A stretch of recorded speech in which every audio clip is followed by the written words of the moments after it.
Hello fellow prospectors, and welcome to my pre-release video for the upcoming solo and co-op survival game, Icarus. This is coming to PC via Steam this week, December 3rd or 4th, depending on your time zone, details of which are on screen. Just to be clear, this is not a sponsored video. I'm just a very interested supporter of the game, and the content you're about to see is purely from a play experience in the beta weekends, as well as in-depth discussion on the Discord server. Timestamps will be available in the description below if you need to jump to specific sections of the video. The game is, as of the date of this video, the 5th highest wishlisted game on Steam, which is a great sign for a game which isn't coming from one of the big publishers. Also, depending on when you're watching this video, the game is available for either pre-order or purchase via Steam and comes in 2 versions, Standard and Supporters Edition. The Supporters Edition is the new name for the Deluxe Edition. This was modified to allow easier upgrades from Standard without having to go through Steam's refund process, although it does seem that the graphic on the Steam page has yet to be renamed from Deluxe to Supporters. You can either purchase the Supporters Edition immediately or upgrade to it at a later date. Note that I also refunded the Deluxe Edition so I could validate the steps to upgrade for the purposes of this video. So, what are the differences between the versions? The Standard Edition comes with the features currently on screen. If you pre-ordered the game prior to November 21st, you would have had access to the beta weekends with limited focus tests on various aspects of the game. You also get the base game, which is entitled Icarus First Cohort, the Forest Biome Outpost, more will be said about this in the Outpost section of the video, timestamps of which can be found in the description below, and you also get an XP boost on launch.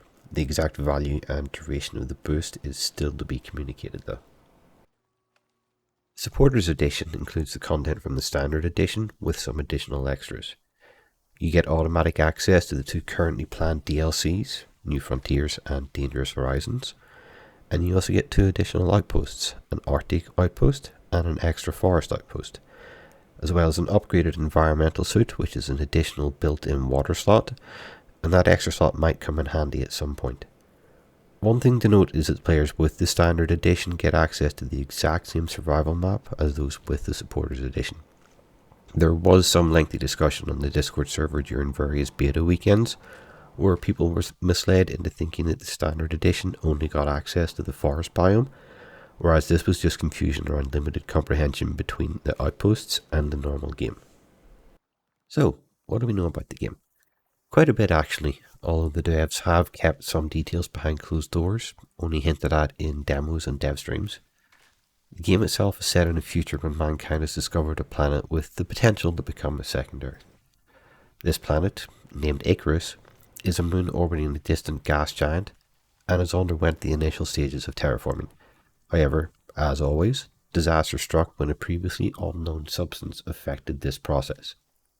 The substance, dubbed exotic matter, had the potential to completely change the course of technological advancement and therefore enticed corporations and prospectors alike into a new age version of a gold rush.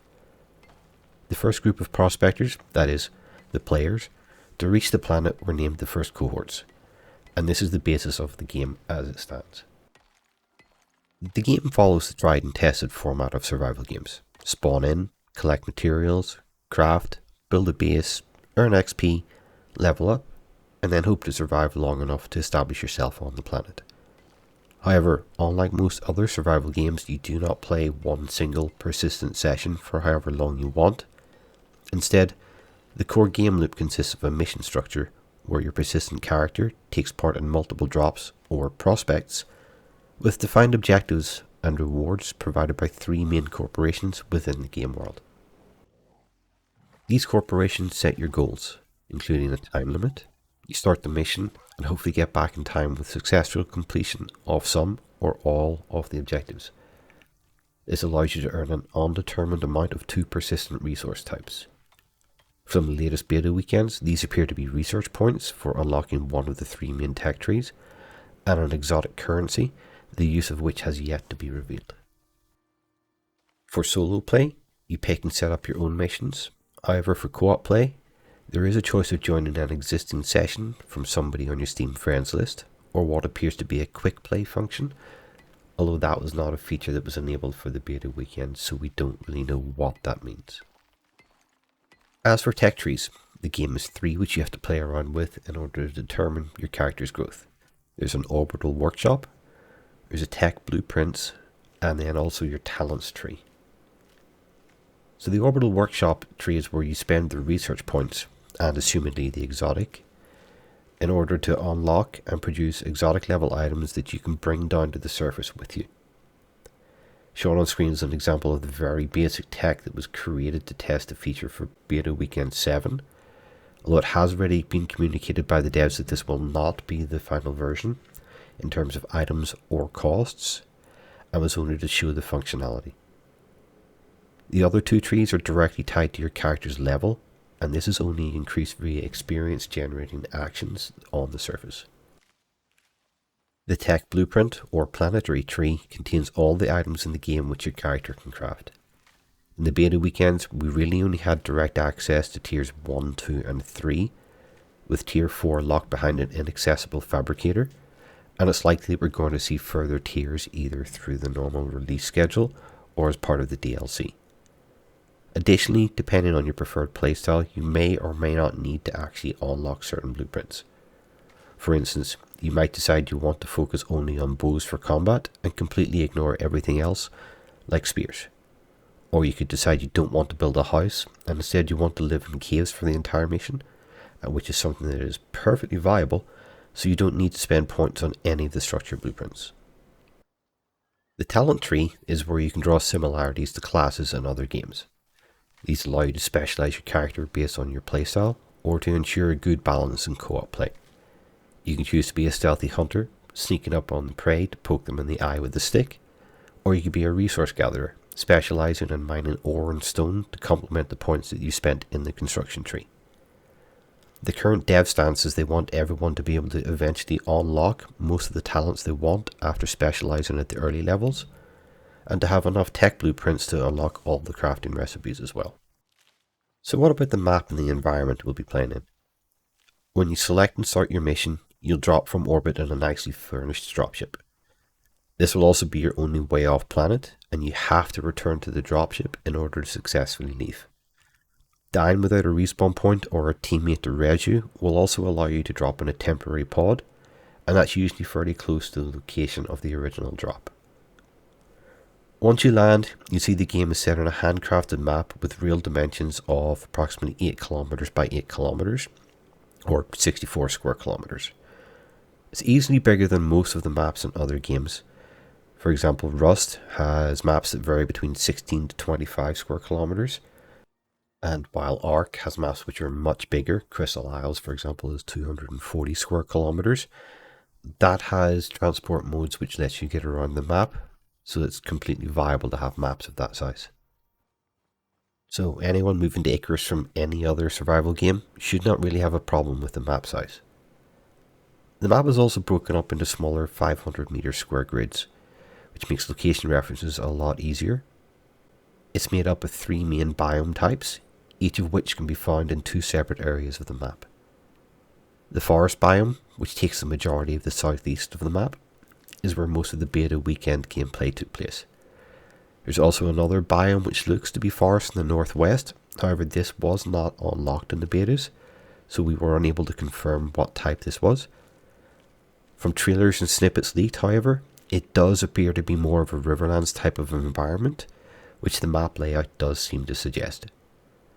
Creatures found in the forest biome include prey such as rabbits, deer, goats, as well as predators such as wolves, bears, potentially panthers, as was seen in one of the beta missions.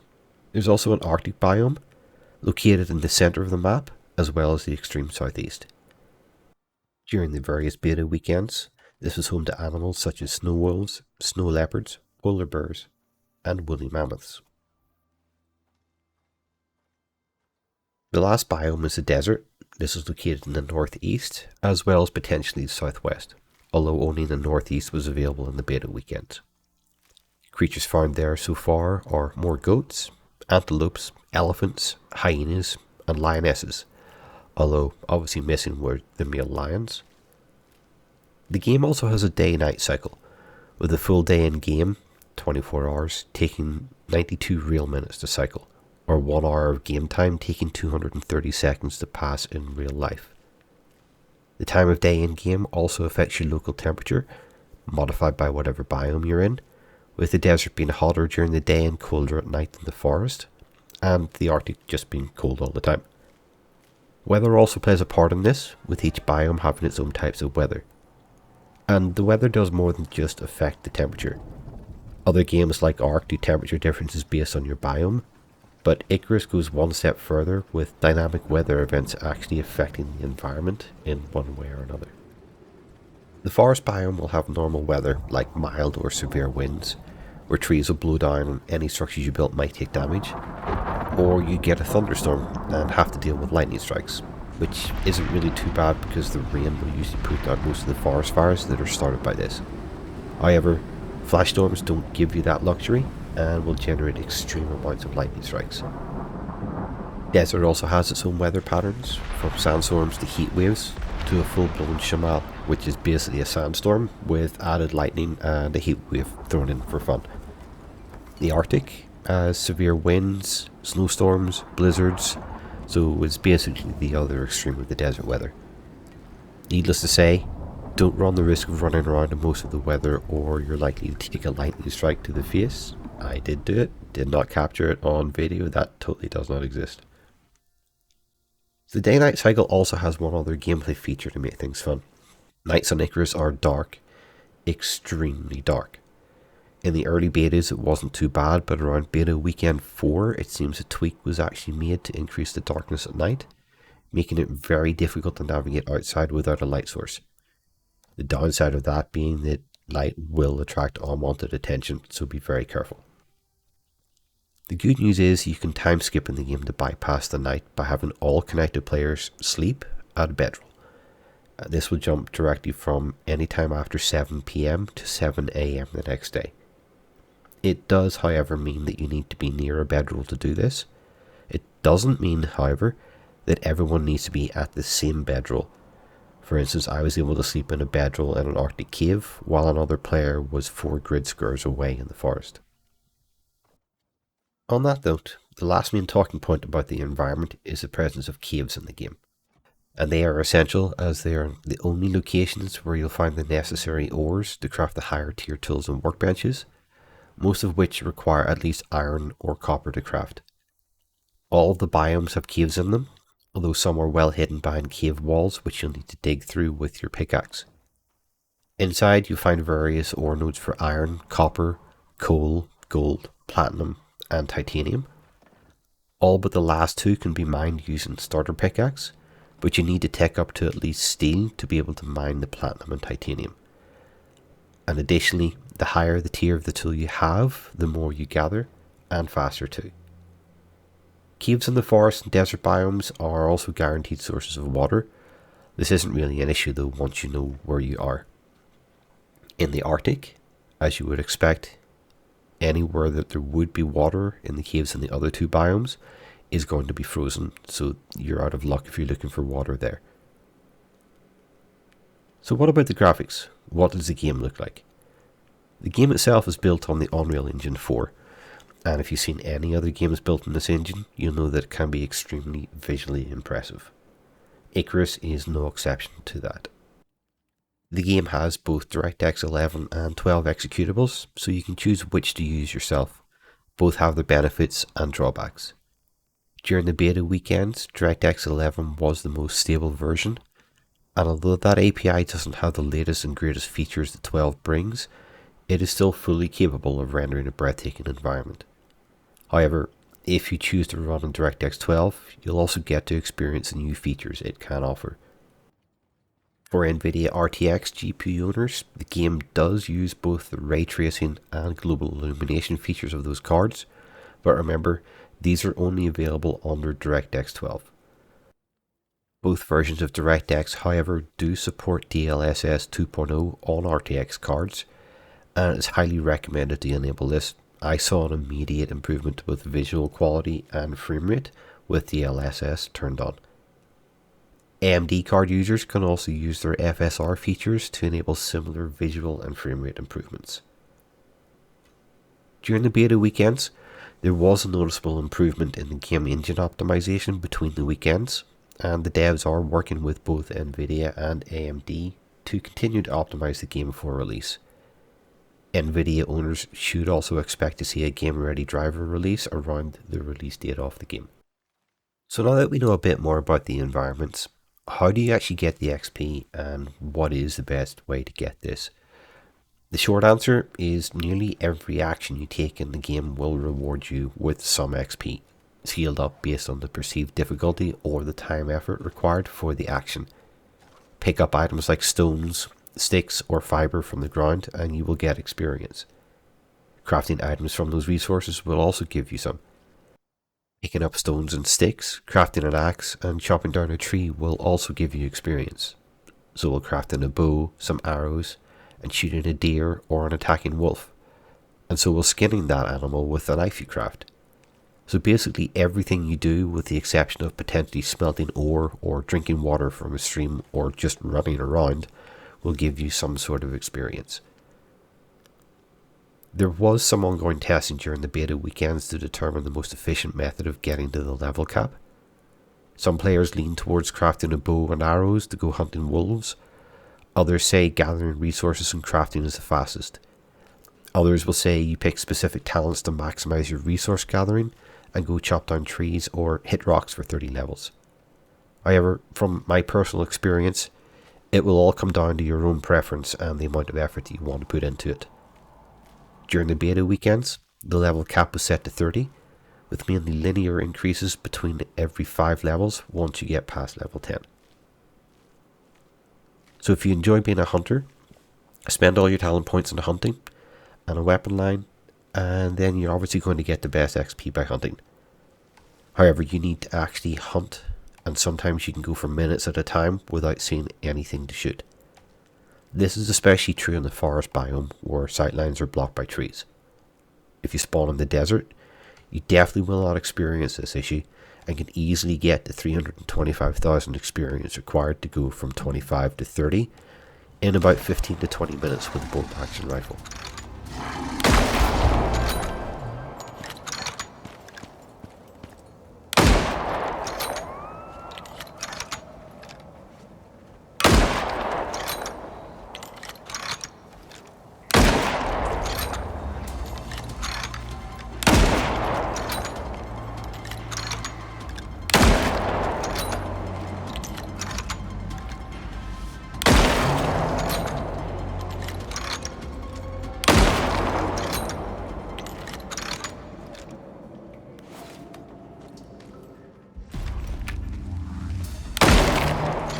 So going by my personal testing experience, the fastest, most consistent way for me to level was a mix of resource gathering, crafting and hunting until level 10, with all of my points put towards the Lucky Strike talent in the resource tree, and then the last point put into minor endurance.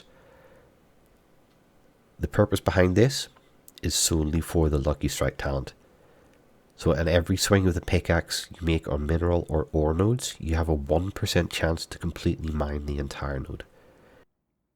This might not sound like much, but the larger rocks will take a few hundred swings to mine completely anyway, and a proc in one of those can be tens of thousands of experience.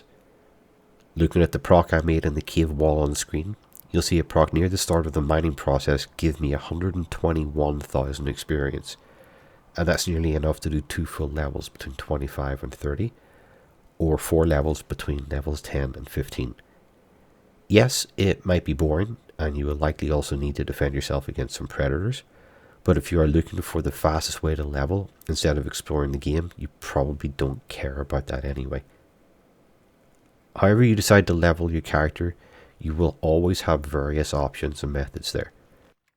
You might decide on different paths depending on whether you're playing solo or in co-op, because in co-op there is an element of shared XP. Any XP gains that a player in the session makes will also cascade 10% of that value to other players in range. And that easily stacks up. 10% of a Lucky Strike proc on a cave wall, for example, will more or less instantly give nearby players potentially half a level depending on their level. So it is pretty vital that groups stay close together and perform group activities, or save any workbench crafting until everybody is in the base.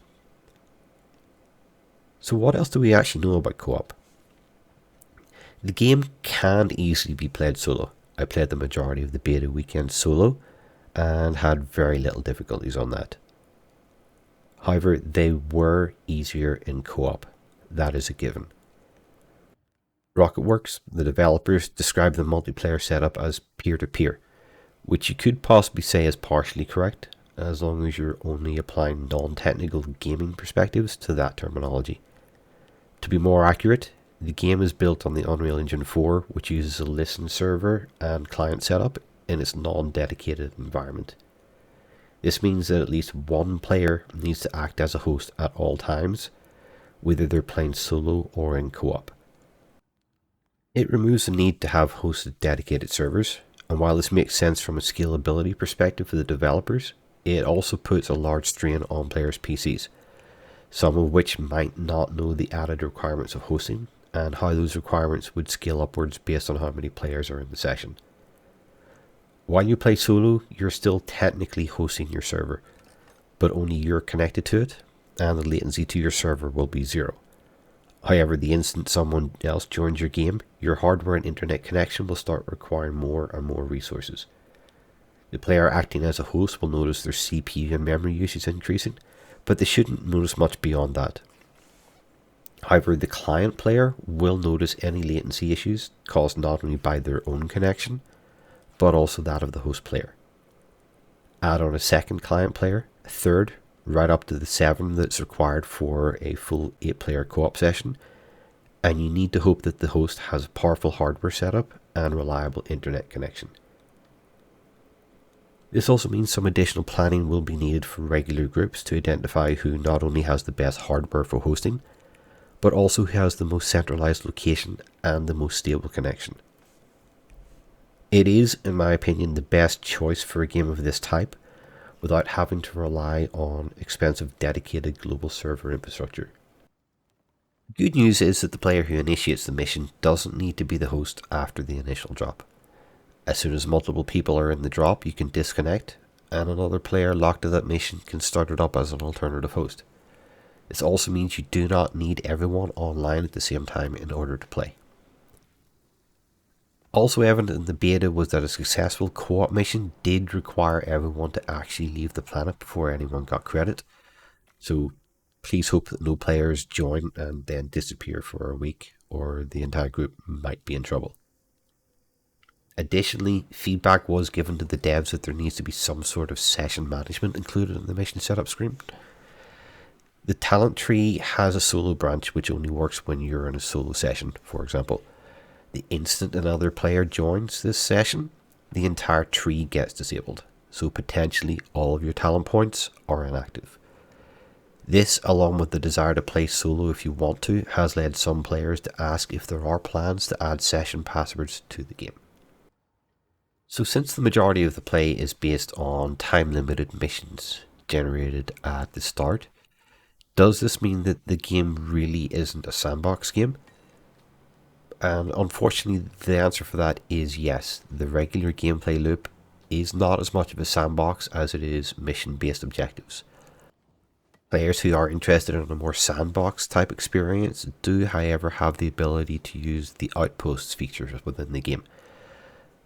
Both the standard and supporters editions come with Outposts, with the standards having 1, the supporters having 3. There are also plans to release the additional 2 outposts from the Supporters Edition for optional purchase to standard players after release. Outposts are, in essence, permanent sandbox maps which are not part of the normal gameplay zone. These maps are considerably smaller, only 1 kilometer by 1 kilometer, compared to that of 8 by 8 in the normal game map. However, from what we've been told, they are mainly safe zones with minimal wildlife danger and purely there to allow players to build at their own leisure. And unlike the normal map, it appears that weather damage to the structures is going to be extremely limited. Players can also invite others to their outposts, mainly just for bragging rights, but it is a nice feature that is comparable to player housing in MMORPGs. Unfortunately, the details about outposts are fairly limited at this time. The devs have said we will get more information in the week prior to release, so keep an eye out on either the Steam news or the Discord for more information on that. Talking about Discord, there are various external resources that players can use to enhance their gameplay. While some hardcore gamers might frown upon this, others will gladly embrace it, so the choice is entirely your own. Links to all these resources will be provided in the description below. The first resource is something I've mentioned quite a lot actually in this video, and that is the official Discord server. This has been an outstanding source of information and communication, not just from the devs themselves, but from some amazing community members. It's probably the best and fastest way to get information about the game. The volunteer community mods have done an excellent job over the past couple of months making sure that it's a positive, welcoming place for all current or potential prospectors. You'll also see active engagement from the devs, but as one of the server rules says, don't ping a dev unless they're actively involved in a conversation with you or that topic. In addition to the Discord channel, another official resource has been in use by the devs throughout the majority of the testing period, and will likely continue to be available on release. This is the feature upvote site, which is used by the devs to allow players to report bugs and also suggest changes or additions to the game. Some of the features suggested in early beta weekends were implemented, like the awesome ability to add a persistent map marker which can also show up on your compass HUD, which makes navigation a lot easier. As for unofficial resources, you can find two other excellent sites which I've had open almost permanently during the weekends. These would be two main map sites, both of which provide information in their own ways. The first one, IcarusBuilds.app, has an excellent map with locations of all of the caves identified so far, including a 3-star rating system for the amount of ore nodes found in them, and warning indicators for any caves which may contain pits. The site also has a working talent and character planner, which is updated based on the trees as of beta weekend 7. The site creator, The Real Foe, is also active on the Discord server. The second site, IcarusIntel.com, has another excellent map which I used earlier in the video to highlight the map size and the grid layout. Similar to Icarus Builds, the map also uses a rating system using chevrons instead of stars, as well as an additional feature showing the out of bounds areas on the beta weekend missions. Great work by Finally Rage from Discord on the work he's done for this.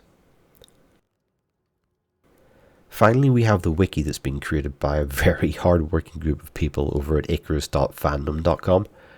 This is largely a work in progress, mainly due to the changing info between the beta weekends, but it should always be one of the first places to check for some very in-depth details about the game, environments, and various mechanics which some players may be interested in. So, given all that information, I guess the question is, should you buy the game? Which, in my opinion, the answer to that is most definitely yes. When I discovered the game back in the early beta weekend cycle, it was just before beta weekend 3, I found that I was itching to get back into the game between the bi-weekly weekends. This is something that countless people on the Discord have also stated they were experiencing, and it is by far the most addictive game I've played in quite possibly a decade, and takes basically all the boxes that make a survival game good for me. There is definitely a lot of the game that we haven't seen yet, a lot of questions still unanswered, like how do the outposts work, how do the co-op mission rewards work, what is the balancing on it, and there is definitely some optimization still required from a graphical side. But the single player prospect missions alone have taken up over 160 hours of my playtime, over 4.5 to possibly 5 betas because I didn't play most of the first beta I was in. On that note, I'll end this video here, but look out for another video which I hope to upload in the middle of the week, which will provide a more compressed list of tips for any new or existing prospectors in order to help kick off your start to the new game. So with that folks, happy hunting, and remember, don't feed the raccoons.